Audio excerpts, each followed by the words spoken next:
Bagaimana sumber daya alam Indonesia, kekayaan yang melimpah, dan tantangan yang harus dihadapi. Sumber daya alam merupakan segala sesuatu yang ada di permukaan bumi dan dapat dimanfaatkan untuk memenuhi kebutuhan manusia. Potensi sumber daya alam ini mencakup yang ada di udara, daratan, dan perairan. Sumber daya alam di bumi memiliki jenis yang sangat beragam. Berikut ini potensi sumber daya alam di Indonesia yang dirinci menjadi tiga, yaitu sumber daya alam hutan, sumber daya alam tambang, dan sumber daya alam kemaritiman. Jenis-jenis sumber daya alam.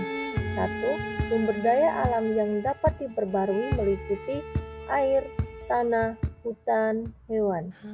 2. Sumber daya alam yang tidak dapat diperbarui meliputi minyak bumi, mineral, gas alam, dan batu bara.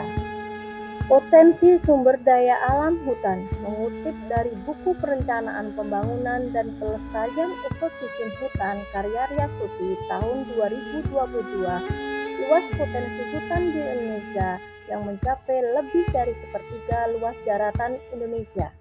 Potensi sumber daya alam hutan Indonesia sangat besar, tercermin dari sebagian besar daratan yang ditutupi oleh hutan, atau seluas 120,6 juta hektar daratannya adalah hutan. Hutan tropis yang melimpah menjadi rumah bagi berbagai flora dan fauna unik yang tidak hanya memberikan keindahan ekologis, tetapi juga berpotensi ekonomis yang luar biasa. Keberagaman hayati di dalam hutan menciptakan peluang untuk pengembangan berbagai sektor industri kayu, hasil hutan non-kayu, serta pariwisata. Berdasarkan fungsinya, hutan terdiri dari hutan produksi, hutan lindung, hutan konservasi yang terdiri dari kawasan pelestarian alam, dan suaka alam. Sumber daya alam kemaritiman. Luas laut Indonesia mencakup 2/3 dari seluruh luas wilayah Indonesia, sekitar 5,8 juta kilometer persegi. Di dalam laut ada potensi sumber daya alam laut berupa ikan, bahan tambang, hutan mangrove, terumbu karang, dan lain-lain. Potensi yang tersimpan dalam laut adalah 1. Potensi perikanan. Laut Indonesia memiliki luas lebih kurang 5,8 juta kilometer persegi dengan garis pantai sepanjang 81.000 kilometer. Dengan potensi sumber daya ikan diperkirakan sebesar 6,4 juta ton per tahun yang tersebar di perairan wilayah Indonesia dan perairan zona ekonomi eksklusif Indonesia yang terbagi dalam 9 wilayah perairan utama Indonesia. 2. Potensi hutan mangrove. Hutan mangrove atau hutan bakau adalah tipe hutan yang berada di daerah pasang surut air laut. Saat air pasang, hutan mangrove digenangi air laut. Saat air laut surut, hutan mangrove bebas dari genangan air laut. Umumnya, hutan mangrove berkembang dengan baik di pantai yang terlindung, muara sungai, atau laguna. 3. Potensi terumbu karang. Terumbu karang adalah terumbu batuan sedimen kapur di laut yang terbentuk dari kapur yang sebagian besar dihasilkan dari koral atau binatang yang menghasilkan kapur untuk kerangka tubuhnya.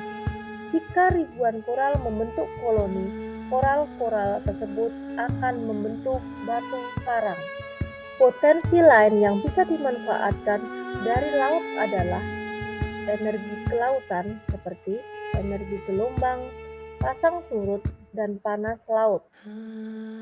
Wisata bahari, olahraga air seperti berenang, memancing, menyelam, snorkeling, dan fotografi bawah laut. Sumber daya alam tambang. Menurut Undang-Undang Nomor 11 Tahun 1967, bahan tambang di Indonesia dikelompokkan dalam 3 golongan.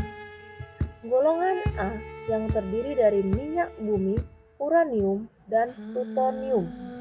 Golongan B yang terdiri dari emas, perak, besi, dan tembaga. Golongan C yang terdiri dari garam, pasir, marmer, batu kapur, tanah liat, dan asbes.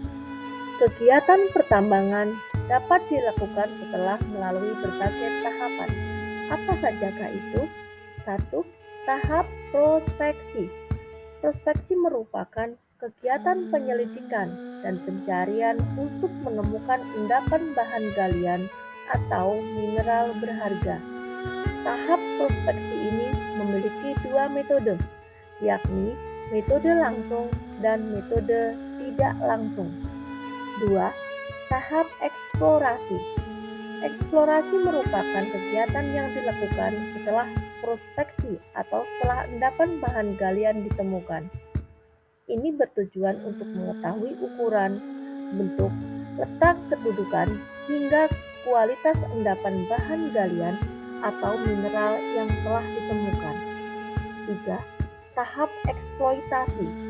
Eksploitasi merupakan kegiatan penambangan yang meliputi aktivitas pengangkutan endapan bahan galian atau mineral berharga.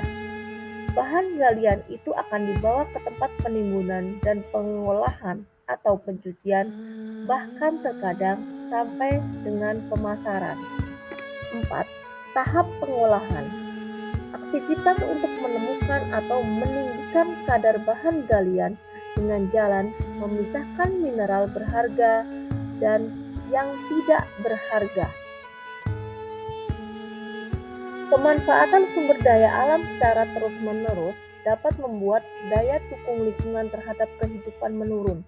Potensi sumber daya alam dapat mengalami perubahan berkaitan dengan masalah lingkungan seperti populasi manusia yang kian bertambah dan peningkatan konsumsi, sumber daya alam yang mengalami eksploitasi sumber daya alam secara berlebih, dan pemikiran mengenai teknologi yang dapat memecahkan segala masalah, pencemaran, dan kerusakan lingkungan.